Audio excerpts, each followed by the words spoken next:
What's going on, everyone?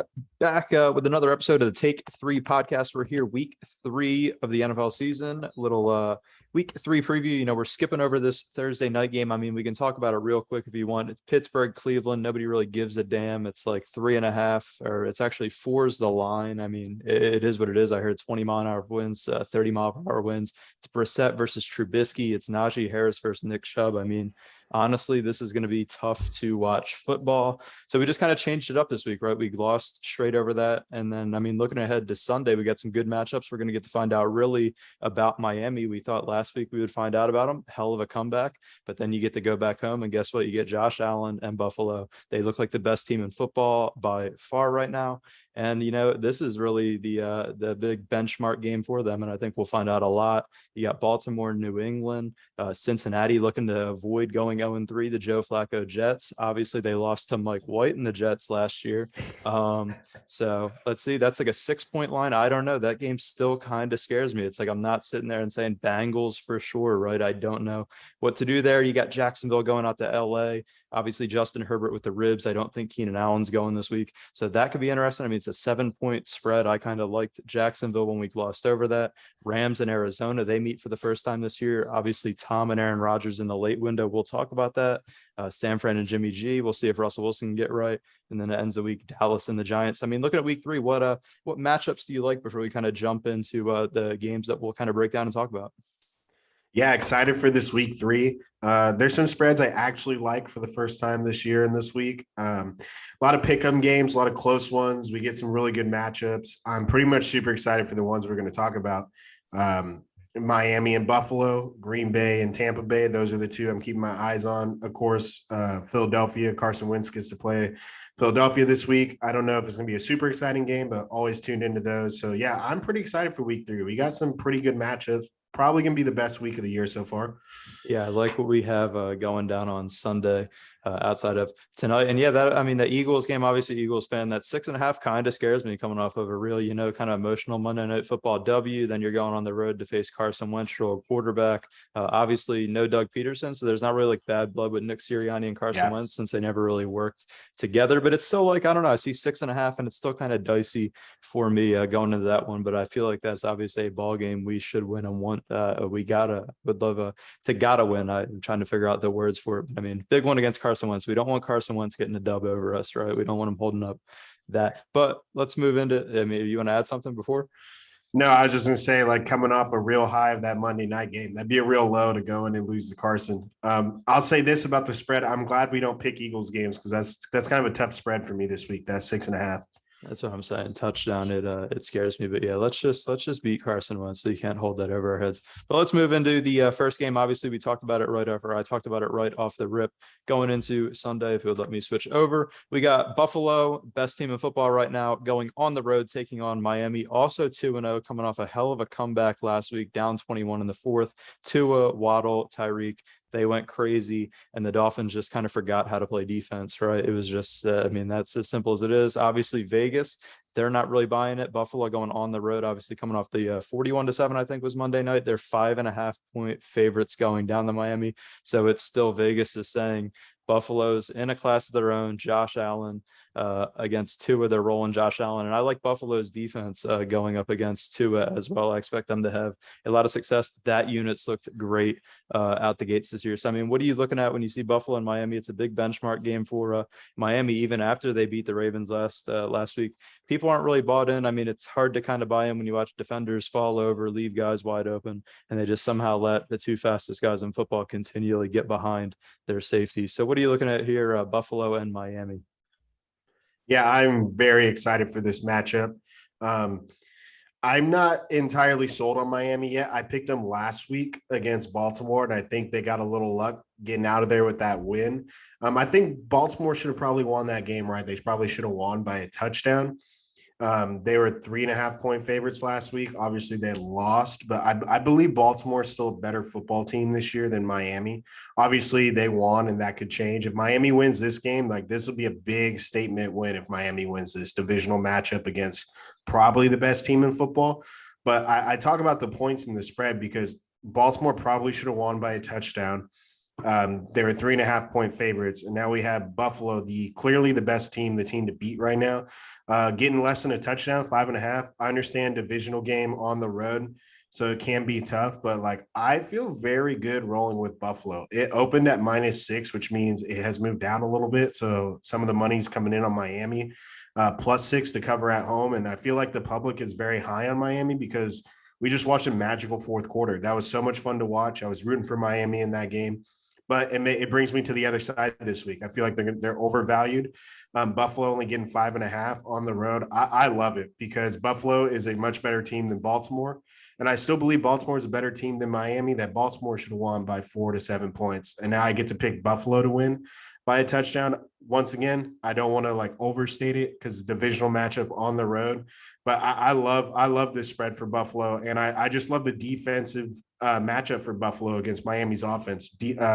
Buffalo's defense is clearly a step above Baltimore's. Baltimore's secondary is got a lot of rookies in second years, so it's kind of rough. I think Baltimore will even out as the year goes on, but Buffalo has elite units defensively and offensively. Like I absolutely love the Bills this week.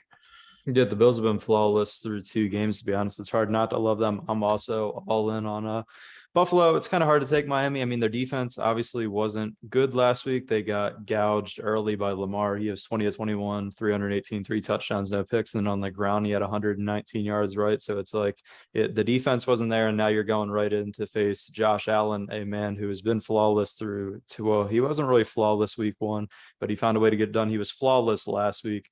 And I just expect him to kind of pick apart and just have his way, right? And I don't expect the Bills to roll over on defense and just give Miami free points, right? Sean McDermott, he's a smart guy. He's not going to have his dudes getting burned up. And it's just, I mean, when you look at it, if it gets down to Josh Allen versus Tua, I mean, how are you not going to take Josh Allen? And I expect that defense just to force turnovers and get Tua to turn the ball over. He turned it over twice last week. And, I'm going with last week was sort of a fluke. When you come back like that to Miami, they don't really have a run game going. They need to find a run game, right? When it gets down into the trenches, it can't just be shootouts and bombing the ball deep to Waddle and Tyreek. As good as they are, when you face the elite of the elite, like a Buffalo or Kansas City, that stuff is not going to work on a week-to-week basis. So yeah, I love Buffalo. I love their defense. I love Josh Allen right now. I think they're going to have a good day on Sunday. Yeah, and what it took for Miami on that comeback, those couple of broken coverages, I mean, don't get me wrong, anything can happen, but I would just be very surprised to see Buffalo's defense break down in that same manner. Like, I just do not expect that to happen. That's what I'm saying. If I had to see Tua drop back 50 more times, it's just yeah, I feel like it'll be a long afternoon. When I looked at last week's box score and saw 50 throws, 469 yards, 6 touchdowns, I was just like, what the hell? I mean, it looked like fake stats. And I just think this is the game. I mean, I said last week that the Ravens were going to show that they're kind of a notch above. And I expect Buffalo to come in this week, go down to Miami and kind of assert their dominance over this division and kind of show why they are, the Super Bowl favorite, the AFC favorite, and they're kind of class above everybody in the AFC, and especially in that AFC East. But any kind of add-on thoughts?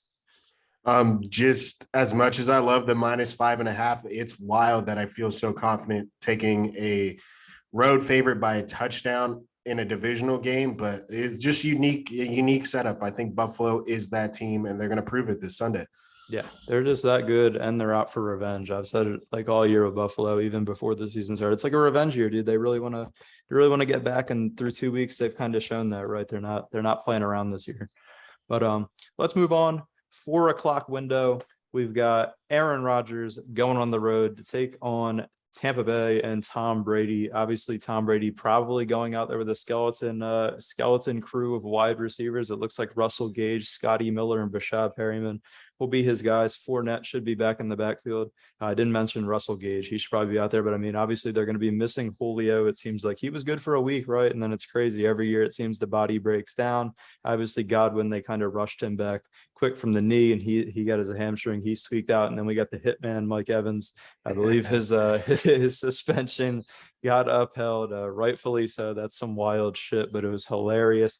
And I don't know why Bruce Arians was on the sidelines. That was also weird. Yeah. But yeah, so he's out. So you have Tom Brady going in with the skeleton crew. You got Aaron Rodgers. He's with his young guns, but obviously he has the running backs. His defense is there. I honestly, when I look at this game, it's like a battle of two defenses, I would say, right? Because nobody really has great weapons that can break down the other team's defense. I mean, I was about to say Arizona, Aaron Rodgers in Green Bay, they have the running backs, right? But then you're running straight into Vita Vea in that front seven. It's like, how much success are you going to have? And obviously the young wide receivers, I don't know if they're going to break down defenses. I think Lazard hasn't practiced as well. So he's trending possibly to be out. So, I mean, what do you look at Green Bay and Tampa Bay? It's also a regular season game, right? Aaron Rodgers is good at winning these regular season games. When it gets into the playoffs, though, is when it g's a little dicey when he faces Tom.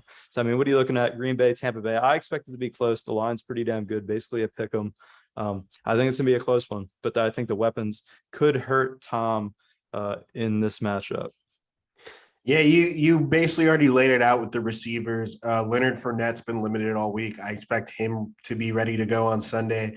And yeah, it's a pick 'em, and I'm leaning Tampa Bay because they're at home, slight favorite. And, yeah, the weapon situation is not ideal, but, you got Tom throwing the rock. I don't think the receiver situation is ideal for Aaron Rodgers on the other side either.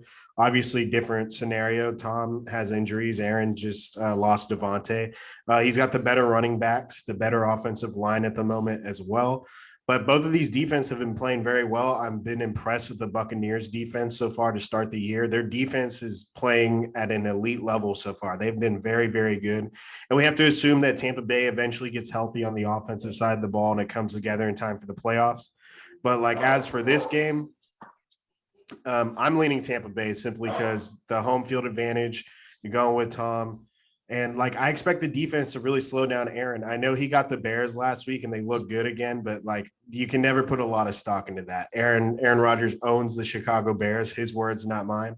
And he did what he normally does against Chicago. So to me, I haven't really seen enough from Aaron in this offense this year. I expect the running game to be pretty good, but you're going against Vita Vea and that defensive line for the Bucs. So if they're able to slow that down, I think Aaron Rodgers and the Packers could be in for a long day. But to be fair, the defense for the Packers has the ability to do the same thing to Tom Brady and the Bucs. So it's wild to see an Aaron Rodgers Tom Brady matchup, and the over/under is only set at 42. But it makes sense when you analyze this game, and it's going to be a pick 'em. I expect it to be competitive. I'm just giving the nod to the home team. I'm leaning towards Tampa Bay and Tom. Yeah, Tom also has O-line issues as well. Donovan Smith, left tackle, Yeah. I think he's out. Obviously, the center issues as well on the inside. I don't know. I mean, I don't think it's going to be a pretty game, right? I mean, Tom doesn't have weapons. Aaron Rodgers doesn't have weapons that he's comfortable with. I think it's going to come down to who has the ball late in the last drive. And I kind of just flipped and I said, hey, Aaron Rodgers will have the ball late in the last drive and he'll be able to do something. I mean, I expect it to be a 21-20 game, like a super, super, super close ball game.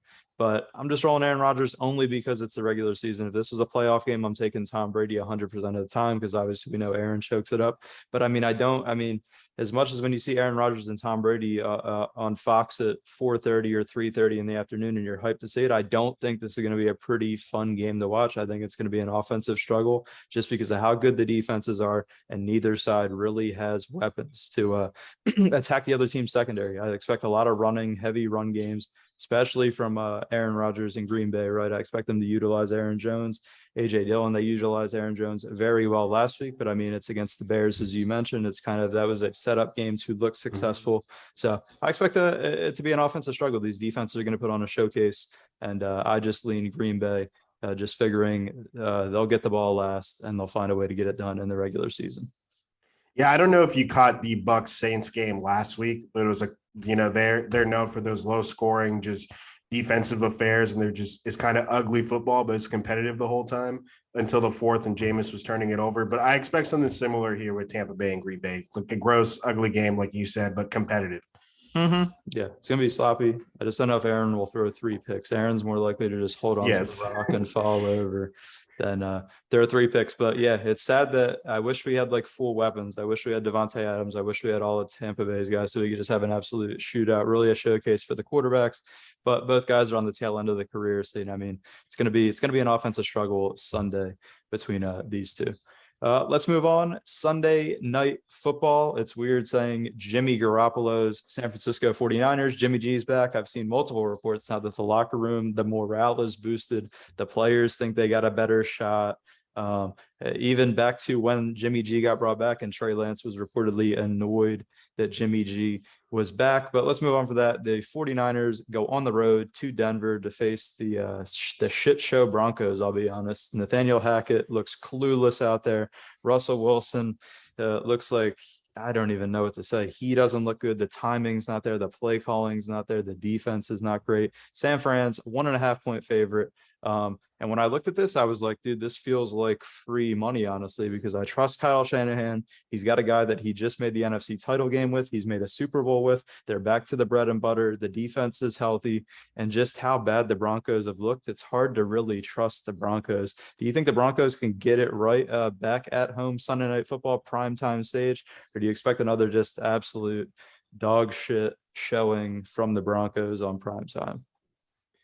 I expect a poor showing. They are certainly capable of it. It's like the Broncos are so frustrating because the roster on paper is so good offensively and defensively. The coaching staff, Nathaniel Hackett is in over his head, it feels like. It feels like he's not ready for this opportunity, to be honest. Prove me wrong. Come out here Sunday night. You're at home, Mile High. Like, prove me wrong. But like from what we've seen from Denver the first couple of weeks, it's been such a bad showing against two of the worst teams in the NFL. One of them was a loss. One of them he barely won. The red zone execution could not be worse. I just don't know how you roll with Denver with any confidence. This could be the game where Denver comes out, looks good, and it's the team we expected to see, and then Vegas goes crazy because everyone bets the Niners. But it's just, I don't know how you even pick Denver with confidence. San Fran gets the quarterback, Jimmy G back. Like you said, the morale's higher. They definitely are a better team right now in the short term with Jimmy G than with Trey Lance. That's a different conversation, but with all the struggles Denver's had against poor teams, I don't know how they're going to really perform against this San Francisco team and this defensive line getting to Russ. I just don't know how you have any confidence in Denver and this coaching staff. I haven't lost faith in Russ. I still believe in him as a quarterback, but Nathaniel Hackett and this coaching staff just does not have Denver ready to go. And it's like, I don't know how you pick Denver. San Francisco, only 1.5 points. Like, I don't know how you not hammer San Francisco. I love San Francisco in this spot, which scares me. Yeah, I don't know. I'm out on Denver. I'm kind of pissed that I even backed them even a little bit. I think I had them at 10 or 11 wins in the preseason. Man, if I would have knew that Hackett was going to be this bad, and then just reading some articles today that Hackett, obviously, he's never called plays. He kind of whiffed on his offensive coordinator that he wanted, brought in another guy. That guy's never called plays. Then he brought in a defensive coordinator that's never called defensive plays. So it's a bunch of guys just calling shit. It's like a peewee setup, right? It's a bunch of guys that have never called plays, taking over a team with serious expectations when you add Russell Wilson to the Broncos and give him $245 million. So yeah, I don't expect the Broncos to look any better. Kyle Shanahan, he's going to be able to get back to his bread and butter offense. We watched the Denver defense get shredded up by Geno Smith, and now you're going to face a Kyle Shanahan offense. I don't know if George Kittle will be out there. Doesn't really matter. They got Ayuk, they got Debo, they got the run game still. And as you mentioned, that front being able to get after Russ, I don't know. Yeah, he just hasn't looked the same. I mean, I'm not completely out on Russ. I'm out on Hackett. But I don't know about being out on Russ. A couple more ball games of just 6 of 20 and just looking like absolute garbage, though. I might be out on Russ and say that he's not the same, right? Because all the weapons are there. Jerry Judy's probably not going. He didn't practice, I don't believe. So he's probably out. So it's just like, it's hard to back Denver, as you said, and you're getting San Fran at 1.5. Will probably look like bozos on Monday when some stupid shit happens.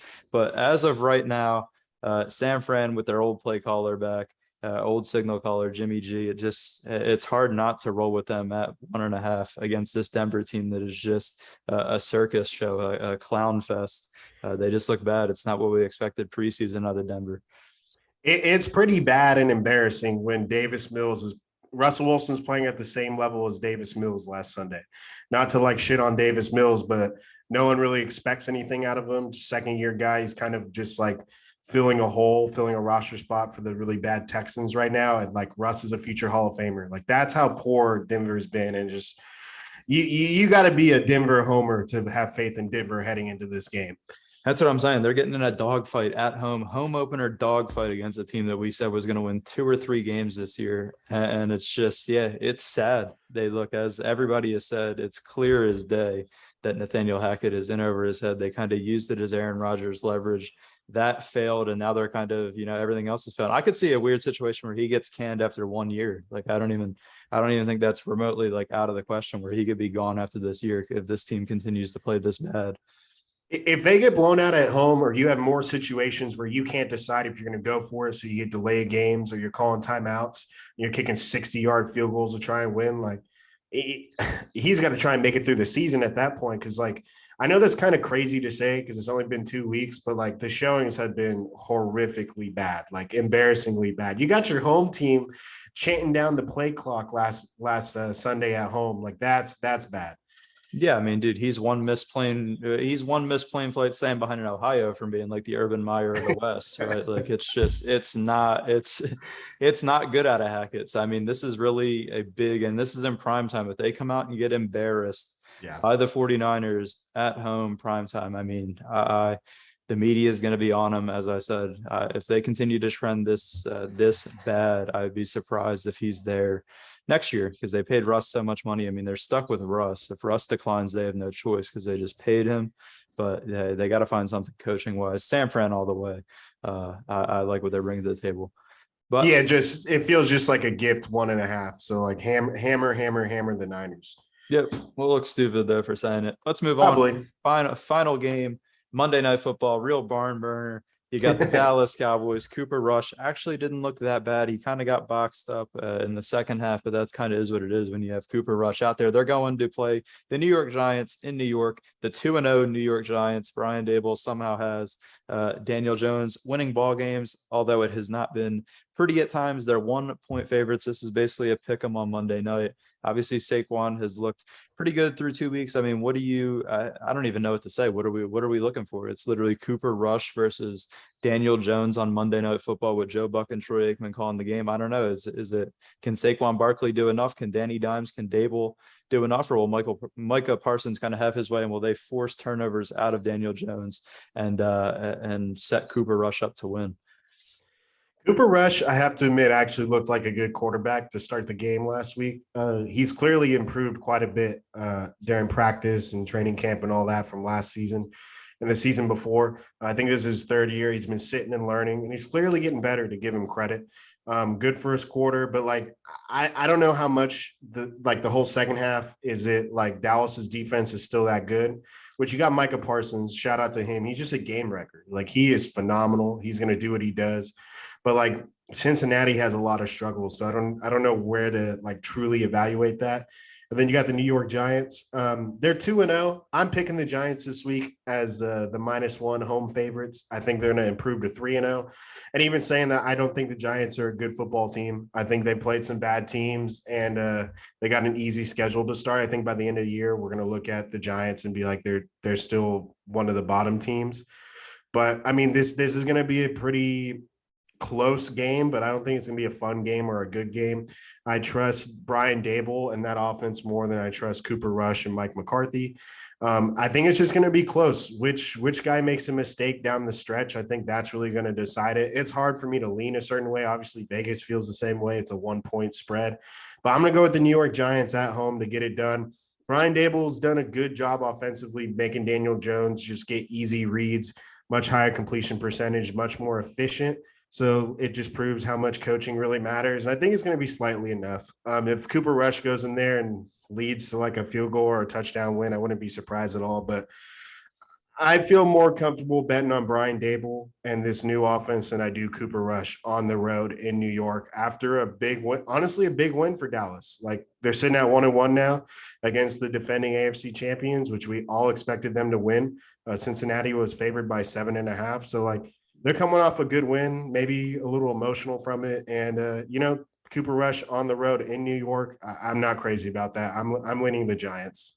Yeah, over under is 39 points right now. I mean, if we talked about Tom Brady and Aaron Rodgers being an offensive struggle, this is like the budget version of that game, and it's literally the only game on, so you can't even flip the channel and see another game. Yeah, I mean, I don't really have any a real analysis, I mean, this game is not going to be pretty. I think it's going to be real low scoring, 17-14, somewhere in that range. I expect it to be an offensive struggle. I'm leaning Dallas only because they have Micah Parsons. They're going to have the best defensive player on the field. They have Trayvon Diggs back there. Their defense hasn't been terrible. I think their defense can do enough damage to steal a game on the road from Daniel Jones and kind of force his hand one time to set Cooper Rush up. I don't have any faith in Cooper Rush. I mean, if it comes down to Cooper Rush, I don't. I mean, he looked competent in the first half, but obviously, yeah, the defense for the Bengals kind of turned up on him in the second half. But I'm only rolling Dallas because the defense and Micah Parsons, he's the real deal. It kind of sucks to watch him in a Dallas jersey because he's that damn good. And I think just the luck runs out for the Giants, right? 2-0, great start, but they'll fall to 2-1. I think it's going to be a hard game to watch, if I'm being honest. Like it's not an exciting one. I'm right there with you. And like whether the Giants start 2-1 or 3-0, their magic will run out. Like you got the photo of them getting tackled by the Panthers. It's just like the Panthers last year. I think they started 3-0 or 4-0 and then they fizzled out. I think New York's in the same situation this year, but I am riding with them Monday night. Yeah, I do like Dable. I like what he's setting up there, but I think there is work to be done. He's building something. I like what he's building to be able to come out of the gate, get 2 wins, and kind of show a glimmer of hope with Daniel Jones. I think they'll still eventually move off of him, and he'll get his quarterback that he wants. But Dable has kind of built a program. They look like they're having fun there. The media is not grilling them. So, I mean, maybe the Giants give them a year or two and they could be back. Let's hopefully not as Eagles fans. Let's hope that they're not back. But, I mean, yeah, I mean, if you can bear to watch an offensive struggle on Monday Night Football, enjoy the Cowboys at the Giants. Let's move on to our week 3 spread picks. I don't have our total records tallied up. Not great. I think I'm only a couple games out ahead. But I mean, what do you love looking at week 3? We both obviously like the Bills. The other one that I really like is the Ravens 2.5. I don't know. It's just kind of, I don't like anything that I see out of the Patriots. And when I see it that low, and I'm like, even if they can just win by a field goal, even though I think they'll win by more because the Patriots have no offense. I loved that one. That's really the one that I love outside of the Bills. And I also like that Jags +7 with Justin Herbert rib issues, and then no Keenan Allen. Doug Peterson runs a competent football club, unlike Urban Meyer did last year. The Jags are not the same Jags before. As we watched, they absolutely dominated the Colts last week. So those are kind of the ones that I like big time, that Ravens and then that Jags along with the Bills. Yeah, you are 15-15, perfect 500. I am 2 below at 13-17 through 2 weeks. And you kind of stole mine, right? We talked about the Bills already, and then you pointed out the Ravens being your other favorite. I'm right there with you. Baltimore coming off a bad fourth quarter, a bad showing. I think they're going to be ready to play. I honestly do not care that it's in New England and on the road. I think Baltimore's a touchdown better than New England this year. And I love getting Ravens 2.5. I think they definitely win by a field goal. That's my favorite this week, Ravens 2.5. And if I were to pick a different one, I'm not super. I'd probably go back to the Sunday night that we already talked about, Niners 1.5. So basically the 3 I love are the 3 we talked about, Bills, Niners, and then Ravens. Those are my favorites heading into the week.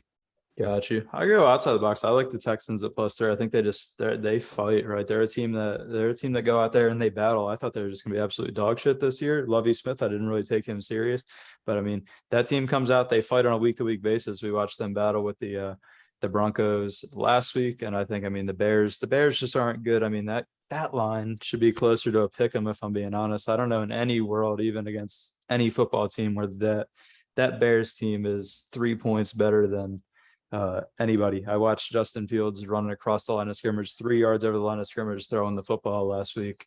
I can't get with the Bears, and I like the fact that the Texans actually play hard, even though they are a bad club. Yeah, I can't really argue with that. I took the Bears because they're at home. I don't feel good about it at all. I don't want to take any Bears or Justin Fields teams. Like, come on now. The last one that does stand out to me, now that I'm looking at it again, is Chiefs -5.5. Indianapolis has been so bad. Maybe they come out like really amped up, ready to go because they were embarrassed so bad. But I mean, Patrick Mahomes in a dome, less than a touchdown, I'll take it. Yeah, I like the Chiefs as well. I mean, the only way it could be a struggle to get there is if the Chiefs run the ball, or not the Chiefs, the the Colts run the ball like 97 times with Jonathan Yeah. Taylor and just absolutely milk the clock down to oblivion. But yeah, I like the Chiefs. Everything's rolling. They're showing they're still the real deal. And Frank Reich is literally on his last leg before getting canned. If he starts 0-3, 0-4, right? If he starts losing more and more. But I mean, any kind of closing thoughts on week 3 before we kind of wrap this up? I'm pretty excited for week 3. I think it's gonna be the best week of the very short season so far. Some really good matchups, some pick'ems. I got some spreads I actually like so far. Finally, so super excited heading into Sunday. For sure, I like where we are. Let's go Birds. Don't screw us on the 6.5. Don't just find a way to beat Carson Wentz, who doesn't have those bragging rights over us. But that's going to be a wrap for the week 3 preview. Thank you for listening. If you have any feedback, please drop it in the comments below in this video or at us on Twitter. You know, we always like to chat it up there. As always, this video will go live on Spotify at the same time that it's up on YouTube. If you're an audio only listener, and our Spotify link will be in the description. And yeah, we'll be back next week to kind of wrap up week 3 and kind of see what where we went wrong and where we went right.